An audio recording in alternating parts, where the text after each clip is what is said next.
Tonight's Detroit 2020 Against All Odds. There's a deadly conflict underway. It's an ongoing battle in the Ukraine as they fight to maintain their independence from Russia, and the death toll is climbing right now. This is a clip of the Oscar-nominated documentary Winter on Fire, Ukraine's Fight for Freedom. Well, now imagine you escaped this bloodshed and have a new life here in America. For a teenager in Hamtramck, a city filled with immigrants who have come under attack in this year's presidential race, it is a heavy burden. These are images of a typical family living a normal life in the countryside. Only this is not America, it's the Ukraine, where tanks now fill the streets because Russian soldiers are making their presence known. To date, nearly 10,000 people have died in the nearly two-year-old conflict.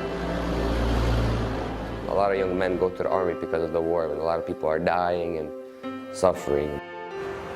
For Ross Krafsnowski, who came to America as a little boy from the Ukraine 8 years ago, it's a tough pill to swallow. As everybody trying to live in the world freely, and we have another country just coming in and trying to take over, which is seems so unfair to us. Back in a small village where he grew up, many young boys are in harm's way. So if I was in Ukraine, I would be in the army right now for at least 2 years.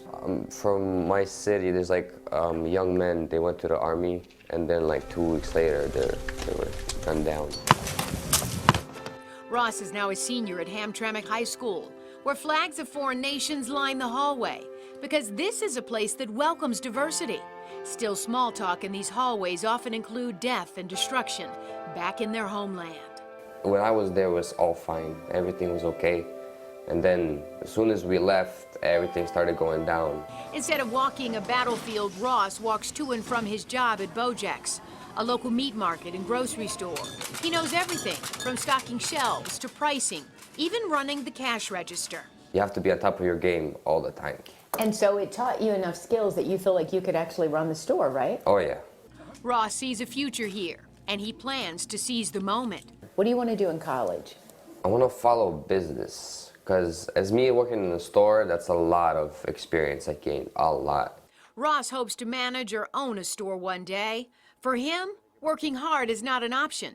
Hamtramck is challenged with poverty, parents working around the clock, and language barriers. And when I got to school, all I did is just sit there in class and just nod, you know, because I didn't understand nothing. That was Ross nearly 2 years ago during a roundtable discussion with us. Today, thanks to Hamtramck being a United Way turnaround high school with funding from the GM Foundation, he has his sights set on college and a girlfriend he loves. How has life changed for you since I last met you? You know, back when you were a junior and now? I don't know, I guess I gained a lot of leadership skills, so I guess I gained a lot of, I don't know, became more of a man, I guess I can say. Still, there are obstacles for Ross and his family. Politicians fighting against immigrants entering America, even when they're trying to escape war. Challenges or not, Ross says nothing will stop him from pursuing his dreams here in America. It's a home away from home, but I got used to this place and I cannot get used to anything else. You know, roughly half of all the students at Hamtramck High School were born in another country, and an even greater percentage speak a second language in addition to English. Ross hopes to attend a local college and will continue working, of course. Meantime, he hopes and prays his family in the Ukraine stays safe until that conflict is over. That puts a great face on the story that we all talk about. We all talk about it day in and day out, don't we? But kids are living it. And he's living, it looks like he's doing well with it, though. Yeah. All right, thanks. Hey, this